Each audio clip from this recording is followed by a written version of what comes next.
আচ্ছা মায়ো, এবার তো তোর ভাইয়ের বিয়েটা ঠিক হইল, এবার যৌতুকও পামো ভরপুর। আচ্ছা মায়ো, মুই একটা বুদ্ধি বের করছো। কি বুদ্ধি আব্বা? এই মাসে তোর ভাইয়ের বিয়ে, বুঝলো, আমরা যৌতুকটা ভরপুর নেবো। সজীব চাচা নয়? হ্যাঁ ওরা বাপ বেটি কি ফসল ফসল লাগাইছে? হ্যাঁ, এটি তো যাবার আছে থামামোওয়ালা। মায়ো, সামনের মাসে তোর বিয়ে, বুঝছিস, তোর বিয়ের সময় যৌতুক বন্ধ করার প্ল্যানিং করবো আমরা। আচ্ছা আব্বা, ঠিক আছে। ও সজীব চাচা খারান, কি রে বাবা, তুই কি কিছু কবু? তোরা যে বাপ বেটি রাস্তা দিয়ে আসবে লাগছেন, ফাঁসির ফুসি করে ফেলাচ্ছেন। কি গুলা ফাঁসি ফুসি করে ফেলাচ্ছেন? কন্তক না দেখি। বাবা, এই মাসে কি হয় হোক, পরের মাস থেকে যৌতুক বন্ধ করা লাগবে বাবা, মুই এইটাই চান। কেন চাচা, এই মাসে কি হল? না বাবা, এই মাসে বন্ধ করা যাবার নয়। আর চাচা, এই মাসে বন্ধ করলে তোমার সমস্যাটা কি?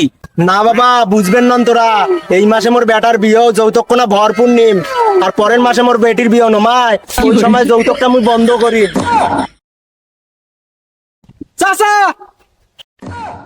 হ্যাঁ বাবা, কি হয়েছে বাবা? তাইলে মুইও তোমার বাড়ি বিয়ে করবেন না? হ্যাঁ, তুই বিয়ে করবেন না মানে? কারণ তোমার বাড়ি মুই ভালোবাসি, তোমার বেটিও মোক ভালোবাসে। কিরে ছকিনে, কথা কি এগুলো সত্যি?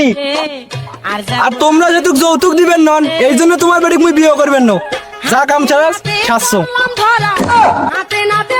আয় আল্লাহ রে, মোর মান সম্মান শেষ করে। আব্বা, এবার কি করছো? আর পরে করবেন না।